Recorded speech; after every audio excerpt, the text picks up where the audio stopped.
Olá, pessoal do Rivo News! Oi, Vilela! Como é que vocês estão? Espero que estejam bem.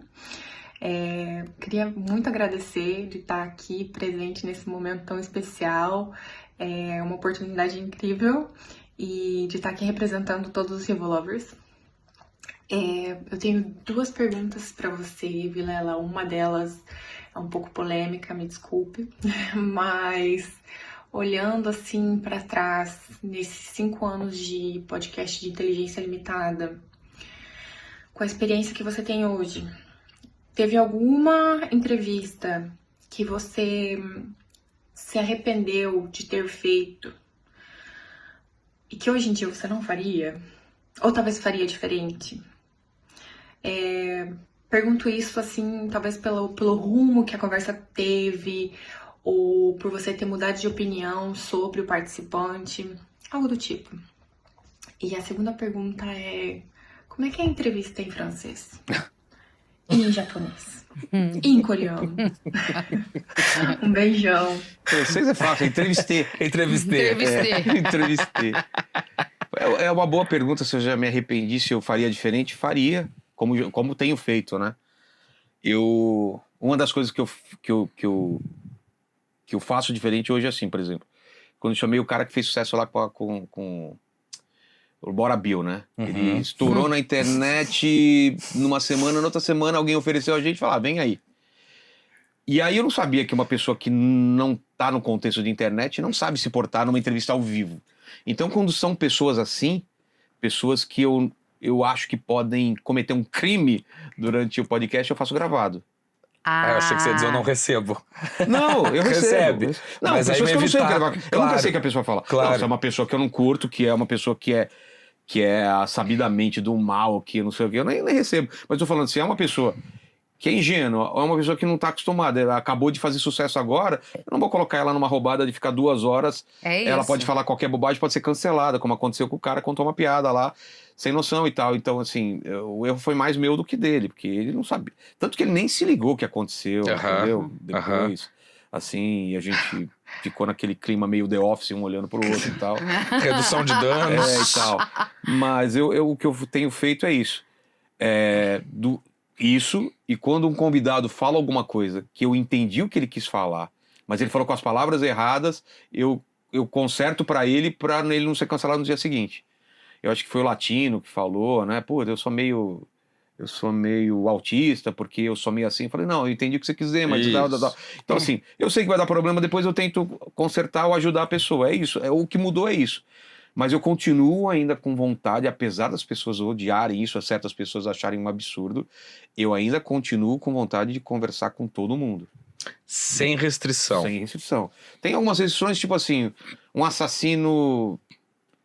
Não sei, eu não sou o Cabrini, eu não iria fazer uma entrevista onde eu me sentiria falando, puta, eu não vou poder ser eu, né? Tá, espetacularização de crime, assim, você não entrevistaria o goleiro Bruno. Não. Por exemplo. Tá. Hoje em dia não, a não ser que eu fosse numa pegada de Cabrini, vou falar e vou colocar o cara na parede e tal, que não é o meu perfil, né?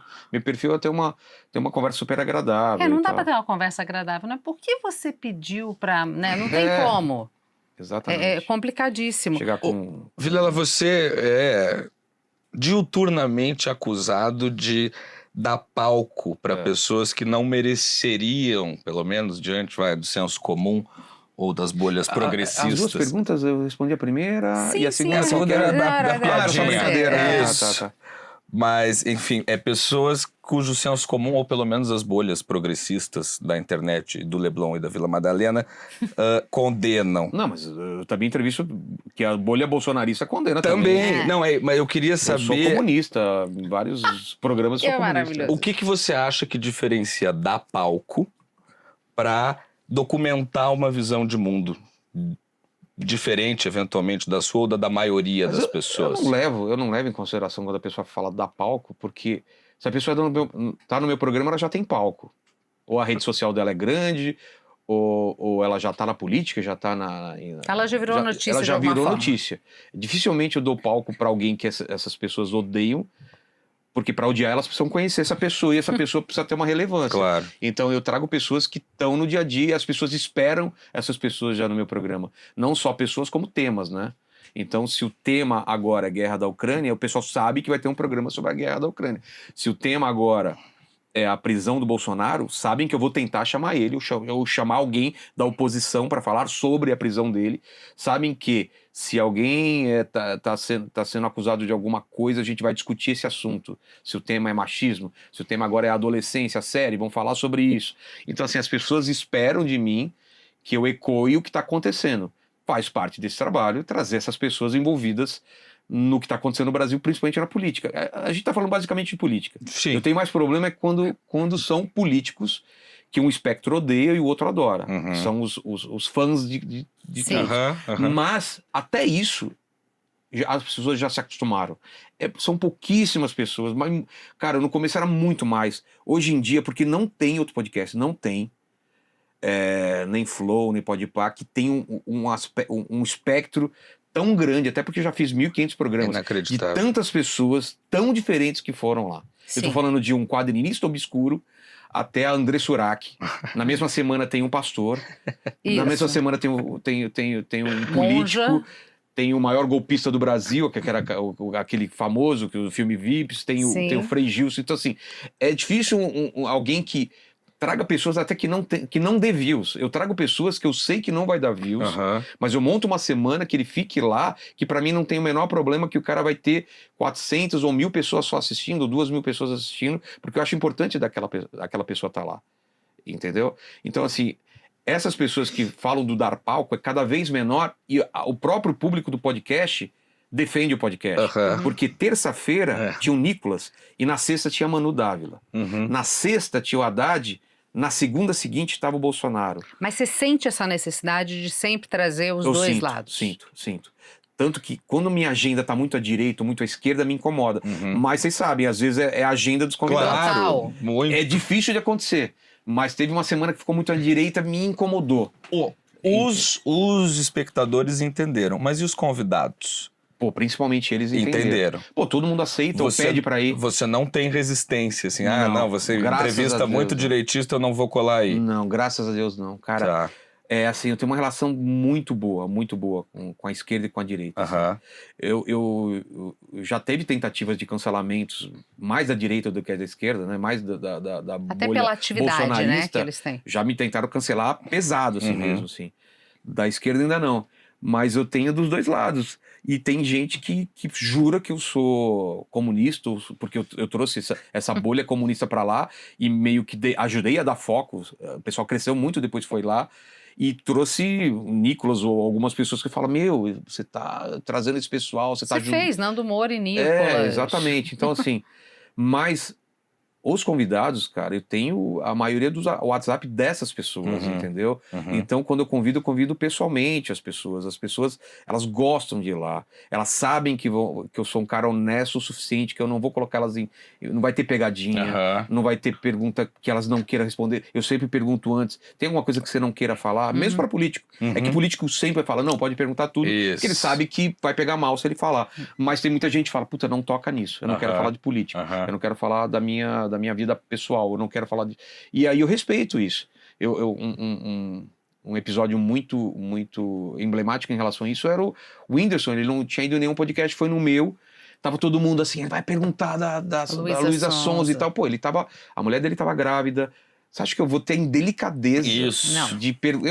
Eu nem precisei perguntar para ele se ele queria falar sobre. É óbvio que eu não perguntei. É bom e senso, a galera né? indignada. Ai, aposto que o Whindersson que pediu. O Whindersson não pediu nada para mim. Eu tenho uma sensibilidade de saber que certos assuntos não é legal falar com a pessoa. E as pessoas procuram entrevista por conflito e não para ouvir o que a pessoa entrevistada tem a dizer hoje em dia, né?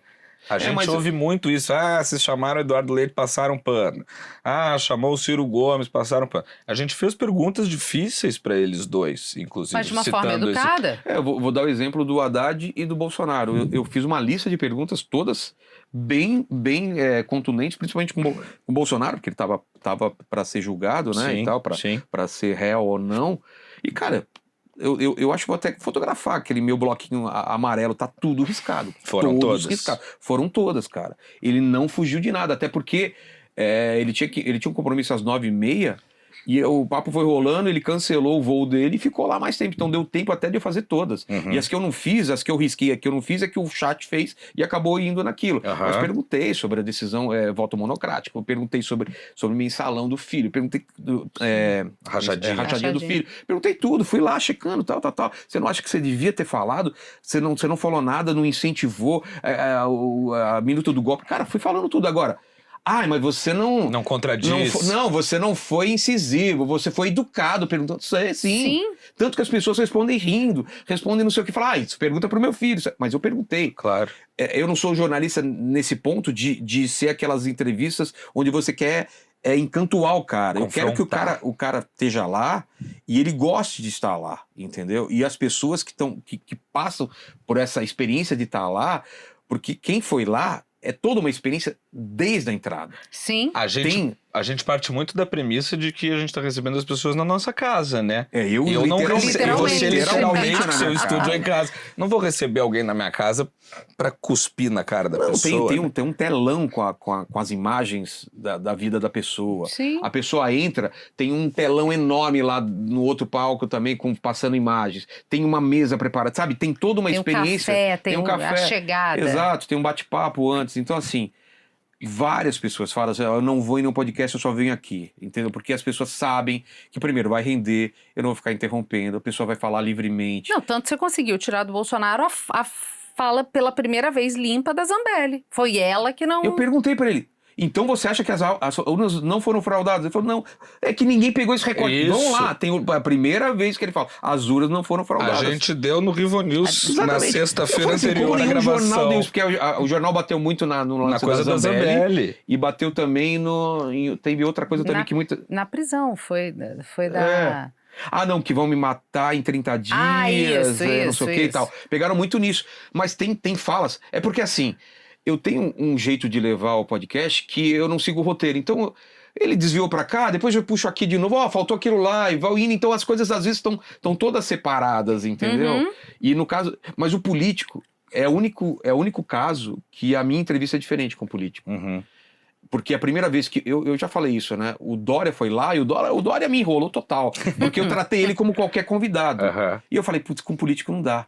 Porque ele vai falar o que ele quiser, ele não vai responder minhas perguntas. E eles são ensaboados. E eles são ensaboados. Então, depois do Dória, que foi a primeira grande figura, ele era governador na época e foi no meu programa, foi a primeira vez que eu falei, cara, com político eu vou ter outro lance. Eu vou ter uma pauta realmente, eu vou pensar em perguntas e vou fazer. E a partir dele, só com políticos em campanha, porque com o político, quando vai lá para falar de uma vida, ele vai falar de outra, ou um livro que está lançando, é outra parada. Mas quando é campanha, quando ele está em cargo público, aí é mais incisivo mesmo e a galera tá acostumada com isso. Pô, na eleição agora, essa corrida agora que teve cadeirada tudo, cara, a gente fez 2 rodadas com todos os candidatos. A primeira com gente apoiadora, era antes de ter a validação, né? Sim, era então, isso. Pré-candidato, Pré-candidato, então ia o pré-candidato com alguém apoiando. E na segunda, não, aí foi mesmo a paulada mesmo, aí agora é pra valer.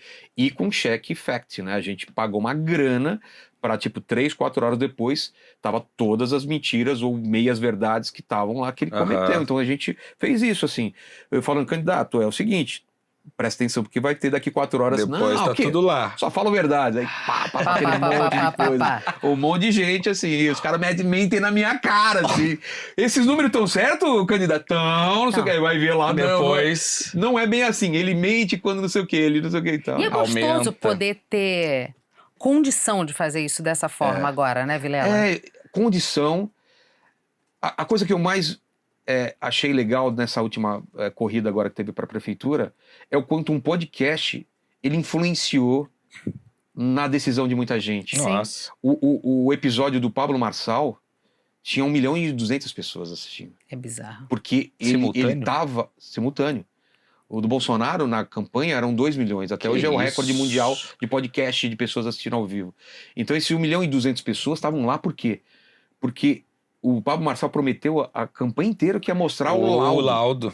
E ele chegou para mim antes, contar a história de bastidor. ele e o assessor falou, eu vou mostrar. Eu falei, não, você não vai mostrar. Eu falei, por quê? Porque ninguém aqui pode mostrar documento, porque eu não tenho como checar o documento ao vivo. Uhum. Então ele não falou e falou que no programa, tá lá na minha rede social. Então ele falou, vão lá na minha rede social, eu vou soltar o laudo lá. Então assim, é aquela tensão de que tava todo mundo assistindo aquele programa, porque a eleição era 2 dias depois. E uma puta de uma E assim, responsabilidade. na minha casa, cara, eu tô transmitindo uma coisa pro mundo inteiro que influencia numa eleição. Eu tô transmitindo uma coisa que é importante para dar uma informação sobre uma guerra, sobre uma doença, sobre... Cara, isso é uma coisa que eu nem esperava quando eu comecei a fazer podcast. Eu queria fazer podcast simplesmente para fazer uma diferença no mundo, entendeu? Fazer uma coisa legal que eu gostasse e extrapolou nesse sentido, né? Pô, ele tomou um grau de relevância que nem eu esperava que aconteceria tão cedo, né?